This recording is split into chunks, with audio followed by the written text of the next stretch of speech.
नमस्कार दोस्तों, आज हम आपको सुनाने जा रहे हैं अयोध्या राम जन्मभूमि की पूरी विस्तृत और ऐतिहासिक कहानी, जो सिर्फ एक मंदिर की कहानी नहीं बल्कि सदियों की आस्था, संघर्ष और न्याय की कहानी है। अयोध्या उत्तर प्रदेश का एक प्राचीन और पवित्र नगर, जिसे भगवान श्री राम की जन्मभूमि माना जाता है। हिंदू धर्म के अनुसार यही वह स्थान है जहां भगवान राम का जन्म हुआ था, और प्राचीन काल में यहां एक भव्य मंदिर हुआ करता था जहां दूर दूर से श्रद्धालु दर्शन करने आते थे। इतिहास के कई दौर में संघर्ष और बदलाव के समय आए, जब कई प्राचीन मंदिरों को नुकसान पहुंचा और समय के साथ उनकी पहचान बदलती गई। लेकिन इतिहास में एक बड़ा बदलाव आया साल 1528 में, जब मुगल सम्राट के शासनकाल में उसके सेनापति मीर बाकी ने अयोध्या में एक मस्जिद का निर्माण करवाया, जिसे बाद में के नाम से जाना गया।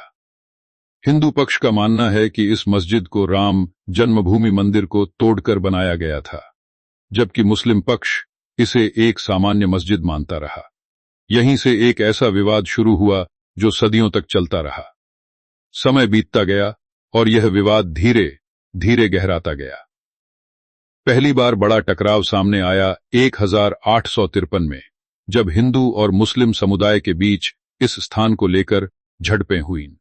इसके बाद 1859 में ब्रिटिश सरकार ने हस्तक्षेप किया और विवाद को नियंत्रित करने के लिए इस जगह को दो हिस्सों में बांट दिया।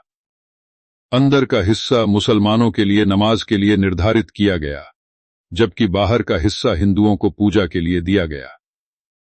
फिर आया साल 1885, जब पहली बार इस मामले को अदालत में ले जाया गया।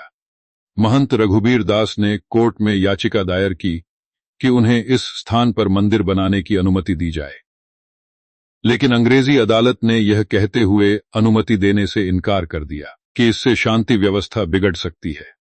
हालांकि पूजा जारी रखने की अनुमति दी गई। इसके बाद कई सालों तक स्थिति लगभग वैसी ही बनी रही, लेकिन असली मोड़ आया आजादी के बाद। साल 1949 में 22 दिसंबर की रात को एक घटना हुई जिसने पूरे मामले को बदल दिया। विवादित ढांचे के अंदर भगवान राम की मूर्तियां प्रकट हुईं। इस घटना के बाद प्रशासन ने उस जगह को सील कर दिया और इसे विवादित घोषित कर दिया गया। इसके बाद दोनों पक्ष अदालत में पहुंच गए और कानूनी लड़ाई तेज हो गई। 1950 में ने अदालत में याचिका दायर की कि उन्हें रामलला की पूजा करने की अनुमति दी जाए। इसके बाद 1959 में ने इस स्थान पर अपना दावा ठोका और कहा कि यह उनका धार्मिक स्थल है। फिर 1961 में ने भी इस जमीन पर अपना अधिकार जताते हुए केस दायर किया। इस तरह यह मामला एक लंबी और जटिल कानूनी लड़ाई में बदल गया। फिर आया साल 1986, जब जिला अदालत ने एक महत्वपूर्ण फैसला सुनाया और विवादित स्थल का ताला खोलने का आदेश दिया। इसके बाद हिंदुओं को वहां पूजा करने की खुली अनुमति मिल गई, जिससे यह मुद्दा और ज्यादा संवेदनशील और चर्चा का विषय बन गया।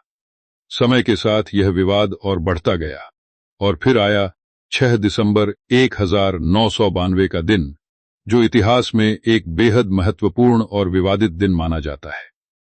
इस दिन लाखों कारसेवक अयोध्या में इकट्ठा हुए और उन्होंने विवादित ढांचे को गिरा दिया। का ढांचा पूरी तरह से ध्वस्त हो गया।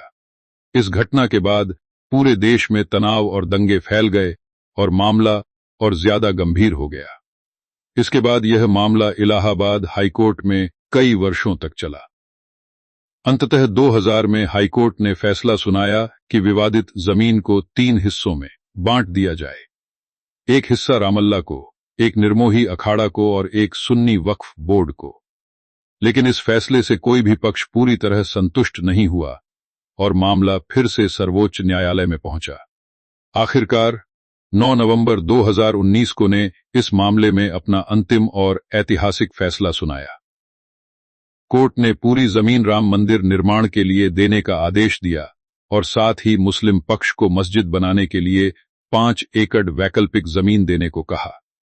यह फैसला देश के इतिहास में एक महत्वपूर्ण मोड़ साबित हुआ और वर्षों से चल रहा विवाद समाप्त हो गया। कोर्ट के ऐतिहासिक फैसले के बाद भारत के इतिहास में एक नया अध्याय शुरू हुआ। वर्षों से प्रतीक्षित राम मंदिर निर्माण का मार्ग अब पूरी तरह साफ हो चुका था और इसी के साथ भारत सरकार ने एक महत्वपूर्ण निर्णय लिया। मंदिर निर्माण को सुव्यवस्थित और पारदर्शी तरीके से आगे बढ़ाने के सुप्रीमलीय ट्रस्ट का गठन किया गया। इस ट्रस्ट को मंदिर के निर्माण, संचालन और पूरे प्रबंधन की जिम्मेदारी सौंपी गई। देश भर के संत, महंत, विद्वान और विशेषज्ञ इस ट्रस्ट से जुड़े और सदियों के इस सपने को साकार करने की दिशा में कार्य शुरू हुआ। इसके बाद वह पवित्र क्षण आया जिसका इंतजार पूरे देश को था। 5 अगस्त 2020 अयोध्या की पावन धरती पर भव्य भूमि पूजन का आयोजन किया गया। वैदिक मंत्रों की गूंज, हवन की पवित्र अग्नि और श्रद्धा से भरे वातावरण के बीच भारत के प्रधानमंत्री स्वयं अयोध्या पहुंचे। उनके साथ उत्तर प्रदेश के मुख्यमंत्री भी उपस्थित रहे। इस ऐतिहासिक अवसर पर भूमि की विधिवत पूजा की गई। हवन कुंड में अग्नि प्रज्वलित की गई। नारियल, कलश, पुष्प और वैदिक विधि विधान के साथ शुभ शिला स्थापित की गई और इसी के साथ राम मंदिर निर्माण की नींव रखी गई। भूमि पूजन के बाद मंदिर निर्माण का कार्य तेज गति से शुरू हुआ। देश के कोने कोने से कुशल कारीगर, शिल्पकार और इंजीनियर अयोध्या पहुंचे। विशाल पत्थरों पर महीन नक्काशी की गई। हर स्तंभ, हर दीवार और हर शिखर को पारंपरिक भारतीय वास्तुकला के अनुसार तैयार किया गया।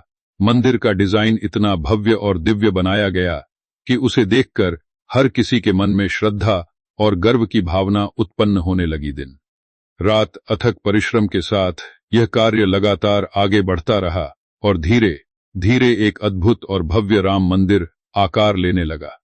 समय के साथ निर्माण कार्य अपने अंतिम चरण में पहुंचा और फिर आया वह ऐतिहासिक दिन जिसका इंतजार सदियों से किया जा रहा था।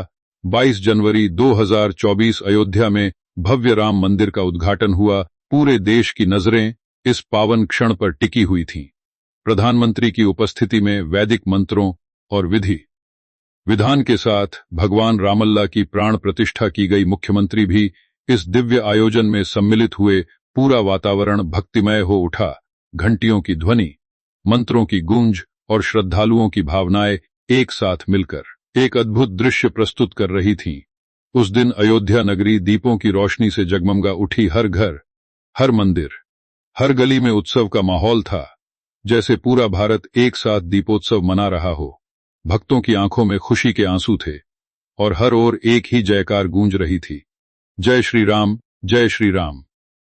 दोस्तों, अयोध्या राम मंदिर सिर्फ एक धार्मिक स्थल नहीं है, यह करोड़ों लोगों की आस्था, विश्वास, संघर्ष और धैर्य का प्रतीक है।